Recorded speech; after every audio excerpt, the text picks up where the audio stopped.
আসসালামু আলাইকুম প্রিয় বন্ধুরা, কেমন আছেন সবাই? আমি রাজনীল ভূত এফএমবিডি চ্যানেল থেকে রয়েছি আপনাদের সাথে সম্পূর্ণ গল্প জুড়ে। দেশ এবং প্রবাসের যে যেখান থেকে এই মুহূর্তে বাংলাদেশের জনপ্রিয় চ্যানেল ভূত এফএমবিডি চ্যানেলে যুক্ত হয়েছেন, সবাইকে জানাই স্বাগতম আজকের এই আকর্ষণীয় ভূতের গল্পের আসরে। আজকের ভূতের গল্পটি পাঠিয়েছেন ঢাকার শাহবাগ থেকে মাহাদি হাসান ভাই। গল্পটি অনেক মজার এবং আকর্ষণীয়, তাই গল্পের একটি সেকেন্ডও না টেনে দেখার অনুরোধ রইল। প্রথম থেকে শেষ পর্যন্ত দেখবেন, কথা দিলাম ভালো লাগবেই। তো চলুন মূল গল্পে চলে যাই। আজকের গল্পের নাম মানুষ বেশে জিনের বসবাস। এই ঘটনাটা আজ থেকে অনেক বছর আগের। জায়গাটা সম্ভবত নরসিংদী জেলার শোলাকোড়া গ্রামে। গ্রামের মানুষজন সরল সোজা, দিনভর মাঠে কাজ করত। রাতে তারা কাজ করার পর ঘুমিয়ে যায়। ওই গ্রামেই থাকতেন হাসান সাহেব নামের এক ব্যক্তি। পরিবারের মধ্যে ছিলেন তার স্ত্রী সালমা, এক ছেলে রিয়াদ, আরেক মেয়ে তানিয়া। সংসারটা অনেক শান্তিতেই কাটছিল। কিন্তু এক বর্ষার রাতে সবকিছু বদলে গেল। সেদিন রাত প্রায় 10টা বাজে। আকাশে ঝড় বৃষ্টি, বিদ্যুতের ঝলকানি, আর হঠাৎ দরজায় কড়া নাড়ার শব্দ। হাসান সাহেব দরজা খুলে দিলেন। একজন অচেনা লোক দাঁড়িয়ে আছে, ভিজে একেবারে কাকের মতো অবস্থা। চোখ দুটো অদ্ভুত রকমের উজ্জ্বল। লোকটা কাপা গলায় বলল, ভাই, আমি পাশের গ্রাম থেকে এসেছি। পথে বৃষ্টি আর ঝড়ে আটকা পড়েছি। রাতটা যদি একটু আশ্রয় দেন তাহলে অনেক উপকার হতো। হাসান সাহেব ছিলেন অনেক দয়ালু মানুষ। হাসান সাহেব বললেন, ভিতরে আসুন ভাই, একদম ভিজে গেছেন আপনি। লোকটার নাম জিজ্ঞেস করলেন হাসান সাহেব। লোকটি বলল, আমার নাম জাহাঙ্গীর। হাসান সাহেবের স্ত্রী সালমা ভিজে যাওয়া কাপড় বদলাতে শুকনো লুঙ্গি আর পাঞ্জাবি দিলেন এবং কিছু সময় পর তাকে গরম ভাতও খেতে দিলেন। প্রথম রাতে তেমন কিছু অস্বাভাবিক লাগেনি, তবে হাসান সাহেব খেয়াল করলেন জাহাঙ্গীর খাওয়ার সময় শুধু ভাতের থালার দিকে তাকিয়ে কি যেন ফিসফিস করে বলেন,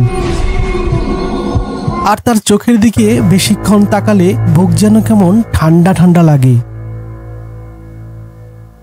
হাসান সাহেব জাহাঙ্গীরকে গেস্ট রুমে শুতে দিলেন। বাইরে তখনও মুষলধারে বৃষ্টি পড়ছে।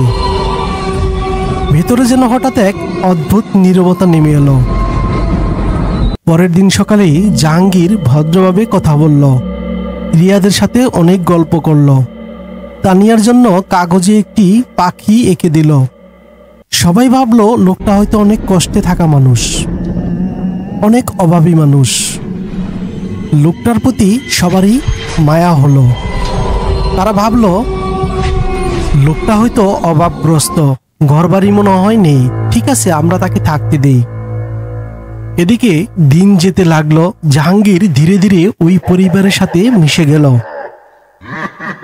বাজারে যেত, ঘরের কাজ করত, হাসি ঠাট্টাও করত। কিন্তু আস্তে আস্তে কিছু বিষয় খটকা লাগতে শুরু করলো। প্রথমে লক্ষ্য করলো রিয়াদ। এক রাতে সে দেখলো জাহাঙ্গীর উঠোনে দাঁড়িয়ে আকাশের দিকে তাকিয়ে হাত নাড়ছে আর কি যেন ফিসফিস করে বলছে। মনে হচ্ছিল কারো সাথে সে কথা বলছে, অথচ চারপাশে কেউ নেই। রিয়াদ ভয় পেয়ে গিয়ে মাকে বলল। সালমা বুঝিয়ে বলল, তুমি হয়তো ভুল দেখেছো বাবা। কয়েকদিন পর সালমা নিজেই অবাক হয়ে গেল। রান্নাঘর থেকে বের হয়ে দেখলেন জাহাঙ্গীর এক সেকেন্ড আগেও উঠোনো ছিল, হঠাৎ দরজার সামনে এসে দাঁড়িয়ে গেছে। এত দ্রুত কিভাবে এলো? কিছুতেই মাথায় ঢুকলো না সালমার। আরেকটা ঘটনা আরো অদ্ভুত। সবাই মিলে খেতে বসলে দেখা যায় জাহাঙ্গীর গল্প করছে ঠিকই, কিন্তু মাঝে মাঝে হাত দিয়ে ভাত খায়, আবার হঠাৎ করে ভাতের থালার দিকে তাকালে দেখা যায় ভাত অটোমেটিক শেষ।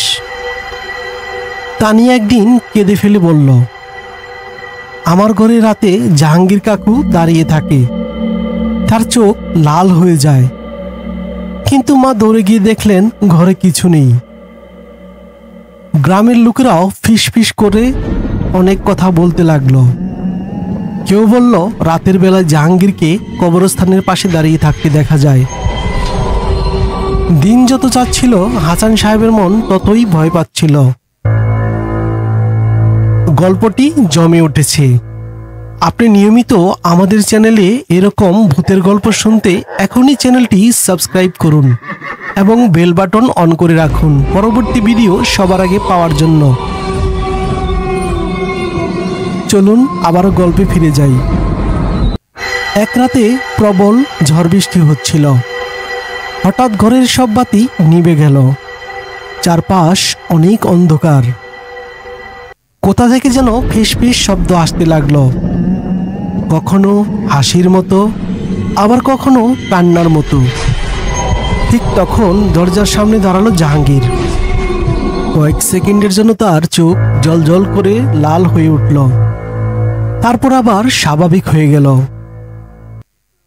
সে ঠান্ডা গলায় বলল, কেউ ভয় পেও না, আমি তোমাদের ক্ষতি করব না।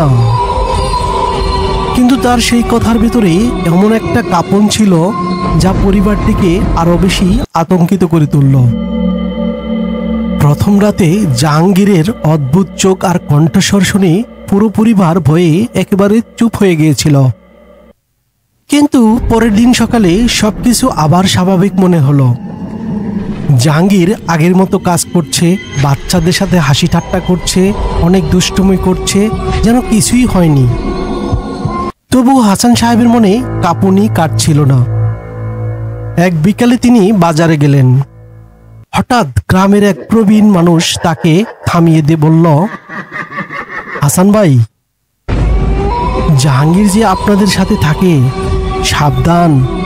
আমি ওকে কবরস্থানে একা দাঁড়িয়ে থাকতে দেখেছি। ওর চোখ যেন জ্বলজ্বল করছিল, মনে হচ্ছিল ওর চোখ দিয়ে আগুন বের হচ্ছে। হাসান সাহেব হেসে উড়িয়ে দিলেন, কিন্তু বুকের ভিতরটা তার যেন ভারী হয়ে উঠল। সেদিন রাতে নতুন এক ঘটনা ঘটল। হাসান সাহেবের সন্তান রিয়াদ ঘুমাচ্ছিল।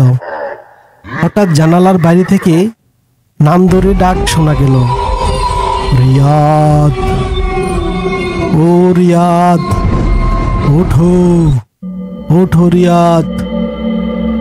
রিয়াদ ভয় পেয়ে উঠল। সে ভেবেছিল মা ডাকছে, কিন্তু জানালা খুলে তাকাতেই জাহাঙ্গীর দাঁড়িয়ে আছে, চোখে অদ্ভুত চাহনি।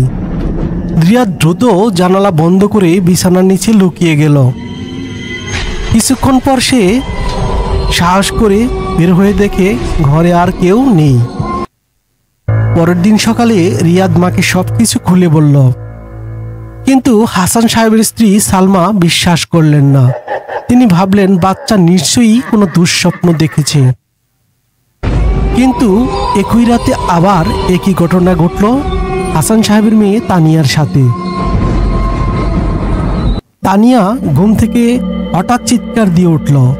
সবাই দৌড়ে এসে বলল, কি হয়েছে মা, কি হয়েছে, কাঁদছো কেন? তানিয়া বলল, জাহাঙ্গীর কাকুর হাত অনেক লম্বা হয়ে যায়, আমার দিকে এগিয়ে আসছিল মা। সালমা আঁকড়ে ধরলেন মেয়েকে, কিন্তু তখন দরজার পাশে জাহাঙ্গীর দাঁড়িয়ে শান্তভাবে বলল, বাচ্চারা স্বপ্নে দেখে অনেক কিছুই, এগুলো বিশ্বাস করবেন না। তার গলার আওয়াজ অদ্ভুত, ঠান্ডা ভাব। এবার হাসান সাহেবের আর ধৈর্য রইল না। তিনি গ্রামের মসজিদের ইমামের কাছে গেলেন, সকল বিষয়গুলো খুলে বললেন। ইমাম সাহেব শুধু একবার জাহাঙ্গীরের নাম শুনেই চুপ করে গেলেন। কিছুক্ষণ পর নিচু গলায় বললেন, ও মানুষ না, মানুষের বেশে থাকা এক অদ্ভুত সৃষ্টি। এরা বছরের পর বছর মানুষের সাথে থাকে, শুরুতে ভালো মানুষই করে, তারপর আস্তে আস্তে ভয়ঙ্কর রূপ দেখায়। সাবধান থাকেন। এই কথাগুলো শুনে হাসান সাহেবের মাথা ঝিমঝিম করে উঠল। সে রাতেই ঘটল সবচেয়ে ভয়ের ঘটনা। প্রবল ঝড়ের মধ্যে হঠাৎ পুরো ঘর অন্ধকারে ঢেকে গেল। বাতি নিভে গেল একসাথে সবগুলো। চারিদিকে শুধু অদ্ভুত শব্দ, কোথাও হাসির মতো, আবার কোথাও কান্নার মতো বিলাপ। সালমা আঁকড়ে ধরে বসে আছে বাচ্চাদের। হাসান সাহেব টর্চ ধরতে গিয়েও হাত কাঁপছিল। হঠাৎ দেখলো জাহাঙ্গীর ঘরের মাঝখানে দাঁড়িয়ে আছে। তার মুখের অর্ধেকটা ছায়ায় ঢাকা, চোখ দুটো লালচে হয়ে জ্বলছে। সে ধীরে ধীরে বলল, আমি তো বলছিলাম ভয় পেও না। আপনি গল্পের ভিতরে ঢুকে গেছেন। আপনি নিয়মিত আমাদের চ্যানেলে এরকম ভূতের গল্প শুনতে এখনই চ্যানেলটি সাবস্ক্রাইব করুন এবং বেল বাটনটি অন করে রাখুন পরবর্তী ভিডিও সবার আগে পাওয়ার জন্য। চলুন আবারও গল্পে চলে যাই। কিন্তু সেই কণ্ঠস্বর যেন মানুষের না, গলা ভেঙে ধাতব শব্দের মতো বেরোচ্ছে। এরপর হঠাৎ টর্চের আলো জ্বলে উঠল। কিন্তু আশ্চর্য, ঘরে জাহাঙ্গীর নেই। দরজা জানালা বন্ধ, তবুও যেন হাওয়ার মতো মিলিয়ে গেছে। পরের দিন সকাল পর্যন্ত কেউ ঘুমাতে পারেনি। এবার হাসান সাহেব সহ পরিবারের সকলেই ঠিক করলো জাহাঙ্গীরকে আর ঘরে রাখা যাবে না। হাসান সাহেব সকালে জাহাঙ্গীরকে অনেক খোঁজাখুঁজি করলো, কিন্তু দুঃখের বিষয় জাহাঙ্গীরকে পাওয়া গেল না। দুপুর গড়িয়ে বিকেল হলো। হঠাৎ দেখা গেল জাহাঙ্গীর আবার উঠোনে হাজির, মুখে হালকা হাসি। সে বলল, আমাকে খুঁজছিলেন? আমি তো আপনাদের পাশেই থাকি, আপনাদের সাথে সাথেই তো রয়েছি আমি। হাসান সাহেব আর কিছু বলতে পারলেন না। বুকের ভিতর কাঁপুনি শুরু হয়ে গেল হাসান সাহেবের। তখনই গ্রামের কয়েকজন লোক এসে বলল, ভাই, গতরাতে আমরা ওকে কবরস্থানে দেখেছি। মানুষের মতো না, অনেক কিছুর মতো লাগছিল জাহাঙ্গীরকে। কথা শেষ হবার আগেই জাহাঙ্গীরের মুখে হাসি আরো গভীর হয়ে গেল। জাহাঙ্গীরকে নিয়ে পরিবারের ভেতরে আরো ভয়ের অবস্থা তৈরি হলো। গ্রামের মানুষ সিদ্ধান্ত নিল এই বিষয়ে আর চুপ থাকা ঠিক হবে না। অনেকেই বলছিল ও মানুষ না, ওর ভিতরে অন্য কিছু আছে। হাসান সাহেব ভেবেছিলেন এবার জাহাঙ্গীরকে সরাসরি জিজ্ঞেস করবেন। রাত নামতেই সবাই মিলে ঘরে বসে রইল আলো জ্বালিয়ে। বাইরে ঝড় বৃষ্টি হচ্ছে। ঠিক তখনই জাহাঙ্গীর ঘরে ঢুকল, মুখে অদ্ভুত হাসি নিয়ে। সে হেসে বলল, আমাকে নিয়ে তোমরা ভয় পাচ্ছ? কেউ কিছু বলল না। ভয়ে সবার নিঃশ্বাস বন্ধ হয়ে যাচ্ছিল। হঠাৎ বাতি ঝপ করে নিভে গেল। আবারও অন্ধকার। অন্ধকারের ভিতর থেকে ভেসে এলো এক অদ্ভুত হাসি, অনেক ভয়ঙ্কর হাসি। তারপর জাহাঙ্গীরের কণ্ঠস্বর। জাহাঙ্গীর বলল, মানুষকে আমি ভালোবাসি, কিন্তু মানুষ আমাকে কখনো বিশ্বাস করে না। সেই কণ্ঠ শুনে বাচ্চারা কেঁদে উঠল। হাসান সাহেব সাহস করে বললেন, তুমি আসলে কে ভাই? মানুষের মতো অভিনয় করছো কেন? এবার টেবিলের উপরে রাখা কেরোসিন বাতি হঠাৎ করেই জ্বলে উঠল। আলোয় দেখা গেল জাহাঙ্গীর আর আগের মতো নেই। তার মুখটা যেন বদলে গেছে, চোখ লালচে, দাঁতগুলো লম্বা, হাতের আঙ্গুলগুলো অস্বাভাবিকভাবে বড় দেখাচ্ছে। সে ধীরে ধীরে বলল, আমি মানুষ নই, আমি মানুষের বেশে থাকা এক ভয়ঙ্কর জিন। তবে ভয় পেও না, আমি তোমাদের কোনো ক্ষতি করব না। সালমা চিৎকার দিয়ে উঠলেন। বাচ্চারাও সালমাকে আঁকড়ে ধরল এবং হাসান সাহেবও ভয় পেয়ে গেলেন। জাহাঙ্গীর শান্তভাবে বলতে লাগল, তোমাদের ক্ষতি করার জন্য আমি আসিনি। আমি একা শত বছর ধরে ঘুরে বেড়াচ্ছি। তোমাদের মতো পরিবারে থাকতে চেয়েছিলাম, তাই মানুষের রূপ নিছি। তোমাদের মাঝে আশ্রয় নিয়েছিলাম, ভয়ের কিছু নেই। হঠাৎ করে জাহাঙ্গীর নামক ওই জিনের চোখে পানি আসা শুরু করলো। সে কাদা কাদা অবস্থায় বলল, আমি আর বেশি দিন তোমাদের মাঝে থাকতে পারবো না। আমার জাতিরা আমাকে ডাকছে, সেখানে আমাকে ফিরে যেতে হবে। এমন সময় হঠাৎ বাড়ির চারপাশে প্রবল ঝড় উঠল। জানালা দরজা কাঁপতে লাগলো। ঘরের ভিতরে শীতল হাওয়া বয়ে গেল। জাহাঙ্গীর দাঁড়িয়ে হাত উঁচু করল। চোখের সামনে ধীরে ধীরে তার শরীর বদলাতে লাগলো। মানুষের রূপ ভেঙে এক অদ্ভুত ছায়ামূর্তি হয়ে গেল। শেষবারের মতো বলল, হাসান ভাই, তোমাদের প্রতি আমার অনেক ভালোবাসা। আমি তোমাদেরকে কখনো ভুলতে পারবো না। আমি চলে যাচ্ছি, তবে মনে রেখো, সব সময় তোমাদের চারিপাশে আমি আছি। এমন কথা বলে হঠাৎ প্রবল ঝড়ঝাপটা দিয়ে উড়ে গেল, অদৃশ্য হয়ে গেল। ঘরে নিস্তব্ধতা নেমে এলো। শুধু মেঝেতে পড়ে রইল তার দেওয়া একটা পুরানো কুর্তা। হাসান সাহেব স্তব্ধ হয়ে বসে রইলেন। সালমা আর বাচ্চারা কাঁদতে কাঁদতে আঁকড়ে ধরল তাকে। সেদিন রাতের পর থেকে পরিবারটি বুঝল তারা সত্যিকারই একজন জিনের সাথে বসবাস করছে। আজও নরসিংদীর শোলাকুড়া গ্রামের মানুষ বলে, রাতের বেলায় কেউ কেউ নাকি জাহাঙ্গীরকে দেখতে পায়, মানুষের বেশে, কারো উঠানে, কারো কবরস্থানে। বন্ধুরা, গল্পটি কেমন লাগলো? ভালো লেগে থাকলে অবশ্যই একটি লাইক দিয়ে দেন। আর আপনি যদি আমাদের চ্যানেল নতুন যুক্ত হয়ে থাকেন, তাহলে চ্যানেলটি এখনই সাবস্ক্রাইব করুন। পাশে থাকা বেল বাটনটিকে অন করে দিন পরবর্তী ভিডিও সবার আগে পাওয়ার জন্য। আর আপনার এলাকায় যদি এমন ঘটনা ঘটে থাকে, তাহলে কমেন্টস করে এখনই জানান।